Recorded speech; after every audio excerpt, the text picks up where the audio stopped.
Você está ouvindo Jornal Brasil Atual. As notícias que os outros não dão. Agora são 8h01. Vamos falar da crise na Venezuela. O nosso convidado é o Amaury Chamorro, ele que é consultor e analista internacional, já nos concedeu uma entrevista ontem, contextualizou toda essa crise. Foi uma verdadeira aula que a gente teve com o Chamorro e tanto que a gente convidou novamente hoje para a gente continuar a abordar todo esse problema que acontece no país vizinho. Já está, só que hoje nós temos quem está acompanhando pela TVT, pelo YouTube, pela própria TVT, pelo Facebook, vai ter oportunidade de conhecer o Amaury, que ele está aqui na imagem também. Olá, Amaury, bom dia. Bom dia, tudo bem? Um prazer estar aqui de novo com você. O prazer é nosso. Bom, a gente já vai repercutir com você, Chamorro, a entrevista que o Juan Guaidó concedeu à Folha de São Paulo, com exclusividade. Ele diz que a intervenção militar é a última opção. E ele chamou a atenção aqui o seguinte, que quando o jornalista perguntou, né, como foi a saída de Leopoldo Lopes, né, que é o líder da oposição, que estava em prisão domiciliar, ele disse o seguinte, ele disse que não foi necessário planejar muito.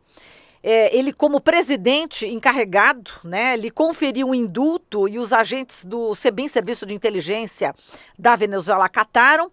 Boa parte do SEBIN já está contra Maduro, para que se veja como a autoridade dele está, sim, muito debilitada, e o Leopoldo saiu sem dificuldades lá da casa dele. Como é que você vê, né, essa explicação aí do Juan Guaidó e os agentes do SEBIN já estão realmente aí contra o Maduro, Chamorro? Não, absolutamente não. O que acontece é que alguns membros de algumas forças de segurança, de defesa do país, obviamente foram cooptadas, foram compradas, entre elas, e a grande maioria, são soldados rasos, né? Então, você não tem grandes generais, você não tem ninguém do comando conjunto, você não tem a cúpula da defesa venezuelana, das Forças Armadas, ninguém, absolutamente ninguém saiu em defesa do Guaidó ou declarou o golpe de Estado. Aconteceu sim, obviamente, que a parte da segurança que o Leopoldo Lopes tinha na casa dele, vamos lembrar, né, que o Lopes foi parte de um acordo da mesa de negociação ano passado, liderada pelo Júlio Borges, o principal, naquele momento, o principal líder da direita venezuelana, que hoje está fugido do país, está na Colômbia. Ele negociou com o governo colombiano que o Leopoldo Lopes cumprisse o resto da prisão dele, da condena dele na casa. Então ele na casa saiu, mas não saiu porque, na verdade, o Guaidó, que é presidente, assinou um decreto, isso não aconteceu. O que aconteceu foi que, obviamente, eles cooptaram a parte da segurança, estamos falando dos soldados, que estavam na porta da casa. Ou seja, obviamente você já deve entender que não é a máxima autoridade da SEBIN que estava lá. Então eles foram cooptados, compraram, pagaram, e ele pôde sair da casa sem ser detido inicialmente.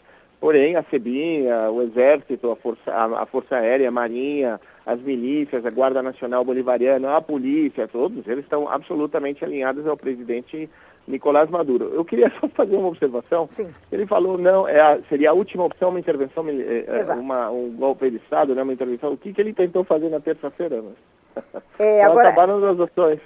Exato. Bom, enfim, o Grupo de Lima se reúne nesta sexta-feira, né, justamente para discutir essa crise, essa intervenção militar, enfim, externa, né, no país. Ao que parece, está até o momento, né, o pessoal fala, né, enfim, tanto os Estados Unidos quanto enfim, os opositores falam nessa possível intervenção, né? Agora, como é que você vê? Você acha que o Grupo de Lima deve tomar uma atitude mais drástica ou a saída diplomática? Como é que você está vendo também a movimentação que está acontecendo nos Estados Unidos, né? Dizendo aí que parece que o Maduro já se renderia, sairia, mas a Rússia interveio e aí não saiu mais, já tinha um avião já preparado para o Maduro sair. Você já deve ter ouvido essa versão também, né? Sem dúvida. Há duas coisas. A tua primeira pergunta, né, se a intervenção já está preparada, na verdade há uma ruptura nas decisões civis e militares. Isso acontece na América Latina e inclusive nos Estados Unidos. O presidente Donald Trump, os assessores, o John Bolton, o Elliot Abrams e também o Mike Pompeo, que é o secretário de Estado, lembremos que o Mike Pompeo foi diretor da CIA, né, durante um tempo, eles querem uma opção militar. Eles já teriam optado por invadir a Venezuela. Porém, a força militar americana, alguns generais, essa informação se filtrou, eles disseram que seria uma loucura fazer isso tentar invadir a Venezuela.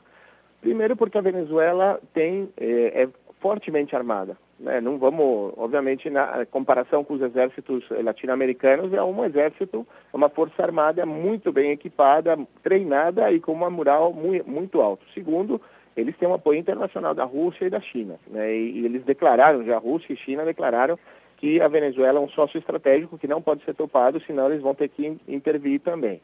Então, a situação é muito diferente do que era, sei lá, o Afeganistão, né, do que é a Líbia. Aqui você tem uma estrutura muito complexa. E geograficamente e politicamente, já internamente, a população, para você tomar o poder, para você chegar e falar, ok, derrubamos a presidência de Nicolás Maduro, acabamos com o bolivarianismo, agora a gente vai pôr um presidente de direita, Juan Guaidó vai lá, senta no palácio e governa. Você vai ter que assassinar pelo menos 1 milhão de pessoas aqui na Venezuela. É um custo de vida muito elevado que nenhum militar está disposto a assumir. Isso acontece também no Brasil, isso acontece também na Colômbia, porque a principal força de intervenção, no caso de uma invasão à Venezuela, seria a colombiana. Porque a Colômbia, a fronteira, são quase 3 mil quilômetros de fronteira que apenas separado por um rio. No caso do Brasil, você tem toda a selva amazônica para você cruzar para chegar a Caracas, que é no extremo norte do nosso continente, na América do Sul, e toda aquela região é que nem no Brasil, absolutamente despovoada. Então, a Colômbia, que vem de um processo de quase 200 anos de guerra civil, que o Brasil não sabe, mas a Colômbia tem mais de 8 milhões de vítimas de uma guerra civil, só 8 milhões de vítimas nos últimos 60 anos, que conseguiu assinar um acordo de paz que não está sendo implementado com as Farc. Então, os colombianos sabem que seria um problema entrar na Venezuela. Porém, há uma pressão muito grande, porque o Guaidó cometeu um erro político. O fato dele ter ido à rua, né, vamos lembrar, ele subiu numa ponte, como se fosse a ponte da freguesia do Ó, em São Paulo, e declarou um golpe de Estado de lá, rodeado com 20 soldados rasos da polícia bolivariana. Não com alto comando militar venezuelano dentro de uma base, né? Então, foi uma jogada muito mais comunicacional do que política ou militar.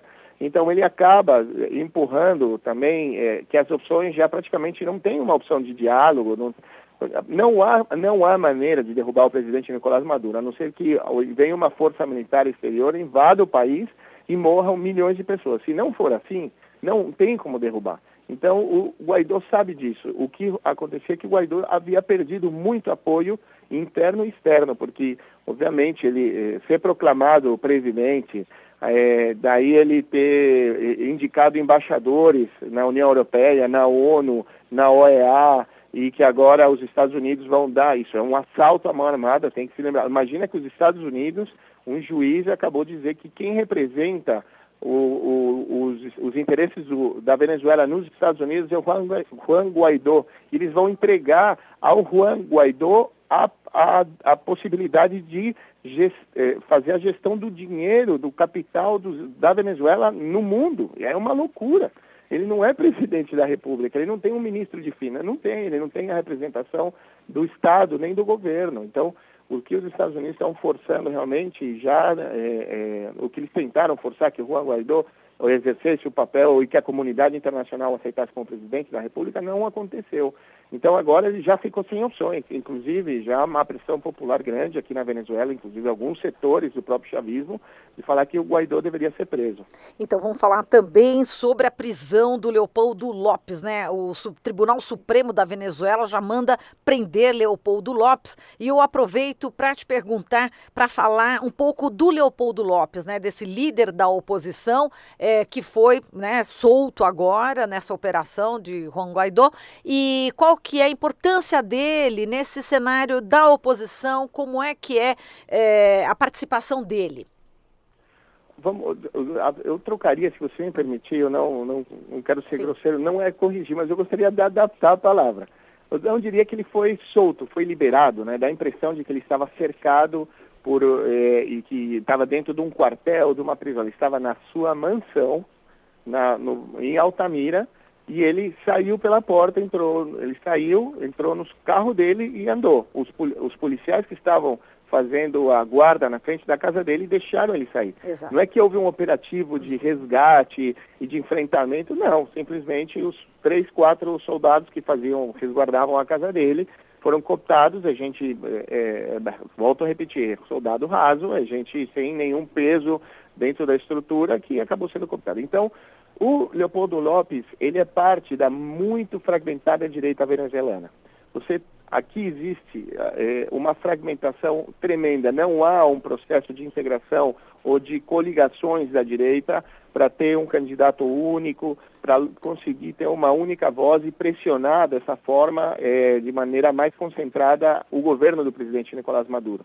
Eles se detestam, eles se odeiam, inclusive é muito comum, chega a ser até engraçado, durante a manhã, numa entrevista, num jornal importante, vai o Capriles. Aí ele fala alguma coisa e aí ele briga na televisão com a Maria Corina Machado, que é a outra dirigente.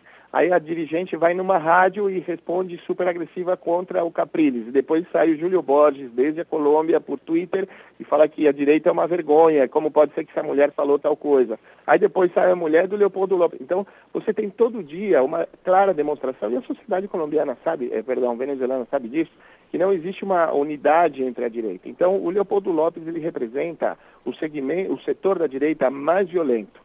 Vontade Popular é o nome do partido dele, é o partido que, a partir do momento que o presidente Nicolás Maduro assumiu o governo em 2013, que ele ganhou a eleição contra o Capriles, depois da morte do comandante Chávez, ele começou a ter o Vontade Popular levou para a rua seus militantes e parte também dessa militância apoiada por colombianos, paramilitares que vêm aqui que moram inclusive aqui na Venezuela. Lembrando que a Venezuela é um país de 30 milhões de habitantes e há 7 milhões de colombianos morando aqui. 7 milhões de colombianos moram aqui, ou seja, 20% da população venezuelana é de colombianos. E quase todos moram na fronteira da Colômbia com a Venezuela, mas grande parte aqui na cidade de Caracas. Então, ele consegue liderar o grupo mais violento que saiu para a rua e que gerou 48 assassinados. A 48 assassinados em 2003 foram o que fez que ele fosse condenado a 13 anos de prisão. Então, ele, na verdade, representa um segmento da população muito violenta, muito agressiva, que nesse momento foi na terça-feira e na quarta-feira estiveram na rua enfrentando a polícia, porém eles não têm força, eles não têm a capacidade de mobilização popular que tem o chavismo. Isso não existe, não há ponto de comparação. O chavismo leva milhões de pessoas para a rua no momento de manifestação. É muito comum, no sábado à tarde, eles fazerem umas marchas que levam 500 mil pessoas para a rua. Estamos falando de 500 mil pessoas num país que tem menos população que o estado de São Paulo. É muita gente. Então ele tem um amplo apoio popular do presidente Maduro. Já toda a direita venezuelana tem apoio em certos setores populares, porém é concentrado na classe média alta, que grande parte está fora do país, inclusive, nem mora aqui na Venezuela. Perfeito. Glauco Faria também participando aqui. Bom dia, Chamorro. Tudo bem, Glauco? Tudo certo. E você? A gente teve aqui no Brasil uma associação muito grande por parte da direita, uma tentativa de associação da situação na Venezuela com o PT, né? Então, foi um alvo de fake news, dessa campanha que a gente teve aí, principalmente via WhatsApp, de que o Brasil ia virar uma Venezuela, caso o Fernando Haddad vencesse. E eu estava ali na véspera do 1º de maio em Buenos Aires e pude ver na TV, a gente teve naquele dia, naquela véspera ali, o Paro Nacional, uma paralisação muito grande de serviços e uma manifestação grandiosa em Buenos Aires com 200 mil pessoas. E a TV ali simplesmente ignorava isso e só falava da Venezuela. E um dos mais importantes comentaristas políticos da TV argentina fazia a associação da Cristina Kirchner com o Nicolás Maduro, dizendo, o gerador de caracteres na TV até dizia ali, Cristina é Maduro. Então, a gente vai ter esse ano eleições na Argentina, no Uruguai e também na Bolívia. Como você vê essa situação da Venezuela, o quanto ela influencia nesse tabuleiro geopolítico e nas próprias eleições nesses países? O mesmo fizeram com Cuba nos anos 60 e 70. Vai virar Cuba, né? Sim. Era a grande preocupação e o grande ataque da direita, o relato da direita era contra a esquerda, era dizer que nós viraríamos, o continente latino-americano poderia virar Cuba. A diferença é que agora existem as redes sociais, o fake news tem muito mais capacidade de viralização, né? De chegar na tua vida, através do celular, através do computador, o teu amigo, a tua família que comenta, porque estão nos grupos de chats, o WhatsApp, é muito mais destruidor, apesar que já existia fake news, desde que existe o jornalismo e a imprensa, e ela é propriedade de alguém, existe o fake news. Então, a diferença é que hoje se viraliza muito mais rapidamente. Então, o que acontece a diferença de Cuba é que a Venezuela enfrenta um processo de desabastecimento e de bloqueio econômico muito mais grave do que acontecia em Cuba quando Cuba era acusada, era o grande monstro, né, da América Latina. Porque naquela época, nos anos 60, 70, até final dos 80, Cuba fazia comércio com o bloco socialista, né, com os países do leste europeu e da União Soviética, inclusive com Cuba em alguns casos, com China, e conseguia ter um florescimento econômico, e sem contar a qualidade de vida e o desenvolvimento social que existe em Cuba, que é referência mundial, né? Então, no caso da Venezuela, se avançou muito nas conquistas sociais, muito, apesar de que dos 20 anos de chavismo, nesses últimos 4 anos é que existe uma grave crise econômica, gerada primeiro pela queda do barril do petróleo, lembrando que a Venezuela ela exporta 97% do dinheiro que entra ao país, entra pela exportação petroleira. Então imagina se você tem, de repente, você está vendendo a $100 do barril do petróleo e ele cai a $19. Ou seja, o teu orçamento, olha como ele se reduz ao 20% daquilo que você tinha antes. Isso assim em um período de 1 ano. E depois disso, você avança, tenta desenvolver o país, ou pelo menos sobreviver com a queda do barril do petróleo, e a isso você soma o bloqueio econômico dos Estados Unidos à Venezuela, o econômico financeiro. O que eles estão fazendo? Eles declararam que qualquer empresa que fizer qualquer tipo de negociação, ou contrato, ou movimentação financeira com um venezuelano, com uma empresa venezuelana, ou com o Estado venezuelano, ele pode ter os seus bens embargados, o seu capital embargado nos Estados Unidos, ele pode ser processado, pode ser condenado, inclusive, porque já é uma questão penal isso nos Estados Unidos, além de ser proibido de fazer negócio com qualquer empresa estadunidense. E os Estados Unidos estão forçando a que as empresas europeias e asiáticas também apliquem a mesma restrição à Venezuela. Então, a situação econômica é muito mais difícil. Ninguém explica isso. O que eles fazem? Eles tiram uma foto de uma loja ou de um supermercado onde você não tem o alimento, está faltando, sei lá, sabão em pó. Então você tira a foto do sabão em pó daquele mercado, né, que está vazio, e você fala, isso daqui é a Venezuela, falta remédio na Venezuela. Ok, mas em nenhum momento os meios de comunicação explicam o que está acontecendo na Venezuela. Nós, à esquerda, tentamos, todo o tempo, isso é parte nossa, né, querer explicar, dar o sentido, debater, vamos vamos aprofundar a informação. Perdão, às vezes meu portunhol ataca aqui loucamente, mas você tenta aprofundar a informação. Então, o que acontece? A população que não tem nem tempo e muitas vezes não tem a leitura do mundo ao seu redor, não consegue entender isso. Então, obviamente, fica com a manchete, né? Vamos virar a Venezuela. A Venezuela, olha a quantidade de gente que está saindo do país. Eles não têm o que comer, eles não têm remédio, mas ninguém entende que isso está acontecendo agora. Por exemplo, eu sempre falo isso. A Venezuela, tudo é muito mais barato do que fora da Venezuela. O problema é que agora a hiperinflação gerada a partir do desabastecimento e do enforcamento que está sofrendo a economia do país faz com que os preços sejam absurdamente elevados. Porém, antes da crise, você na Venezuela comprava leite brasileiro, carne brasileira, mais barata que no Brasil. Muito mais barata. Assim, você enche o tanque de um carro, de uma caminhonete de 12 cilindros, você gasta R$1 para encher o tanque. O metrô aqui custa menos de... O metrô aqui com o real deve custar mais ou menos 5 centavos. A passagem de metrô. A passagem de ônibus é mais barata ainda. Então... aqui é R$5, quase R$5, 4,70. Não, aqui não. Aqui a passagem de ônibus deve ser 5 centavos de real. Máximo, até menos, hein? Deve ser menos. Eu vou depois checar essa informação e eu vou te passar. Tudo é muito mais barato, só que agora há uma crise econômica e, obviamente, eles têm a necessidade de destruir a Venezuela. Por quê? Porque a Venezuela foi o grande referente e foi quem viabilizou que a esquerda chegasse na presidência da República de quase todos os países da América Latina, incluindo o Brasil. Foi depois do comandante Chávez chegar, através da eleição em 97, que chegou o presidente Lula, chegou o presidente Kirchner, chegou o presidente Correia, o Evo, chegou Lugo, chegou Maurício Funes, todos, praticamente toda. Chegou o presidente Medina na República Dominicana. Então é uma ameaça, né? Venezuela teve essa capacidade de integrar a América Latina. A partir disso que apareceu a CELAC, o NASUR. Então a Venezuela sempre foi, e aí eu falo que mais que querer roubar a riqueza econômica da Venezuela, que é tremenda, né? A Venezuela tem a maior reserva de petróleo do mundo, tem a 4ª reserva de gás do planeta, a 2ª reserva de ouro do mundo, a 3ª de diamantes. Isso tudo é o que se descobriu até agora. Então, claro que há um interesse econômico, porém, é necessário destruir a Venezuela porque ela foi o referente simbólico no século XXI dos grandes processos de esquerda no mundo, incluindo a Europa, Podemos, Tsipras na Grécia, Jeremy Corbyn na Inglaterra. Então há uma influência.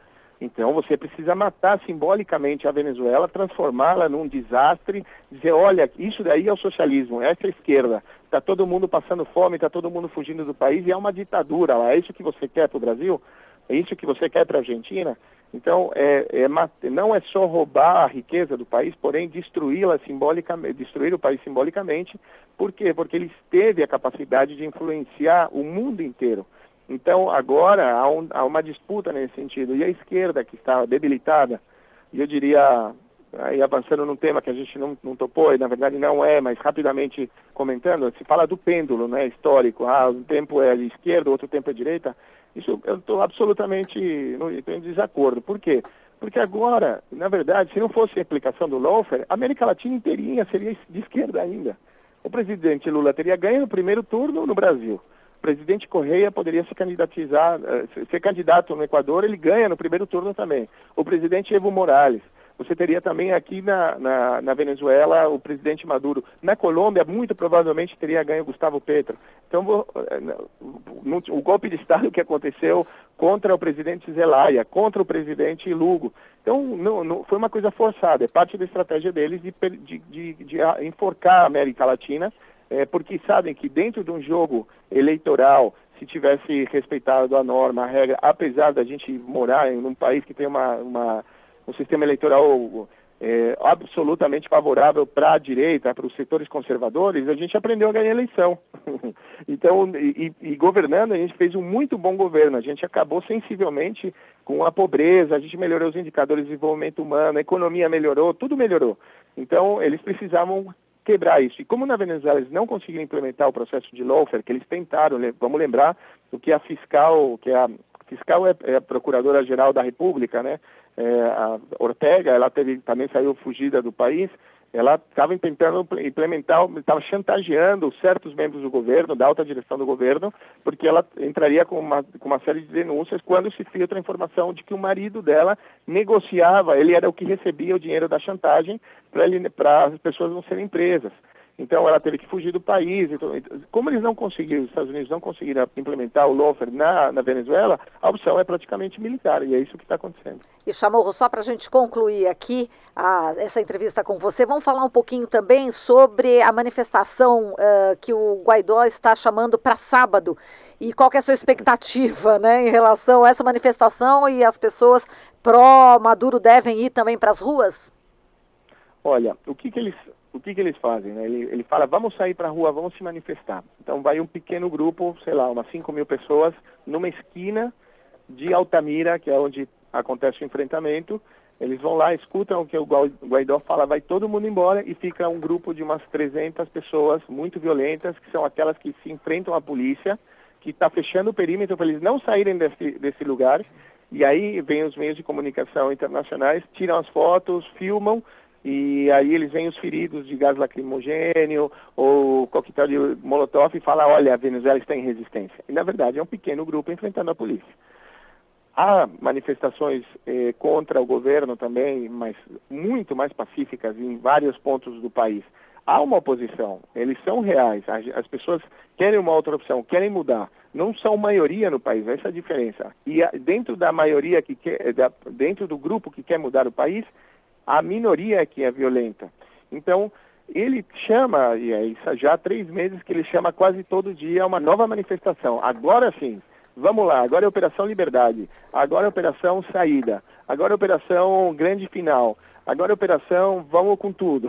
Então, a cada fim de semana ele lança uma nova manifestação. Obviamente isso desgasta, e também o governo chama a população, ou a própria população se autoconvoca para sair na rua, mas é um processo de desgaste, porque é todo fim de semana, quase 2 vezes por semana, você tem grandes mobilizações, porque há uma ameaça de tentativa de golpe de Estado, né, constante, pelo menos na retórica, na comunicação, porque na realidade não existe essa possibilidade. Ele chamou, mas o governo também, o presidente Maduro ontem anunciou uma série de reuniões, ele está fazendo um grande processo de diálogo para reformular, replantear o funcionamento do Estado. É uma coisa muito, muito técnica, né? Mas ele chamou os grupos populares para ajudarem a tomar decisões de o que tem que mudar na política pública e na gestão.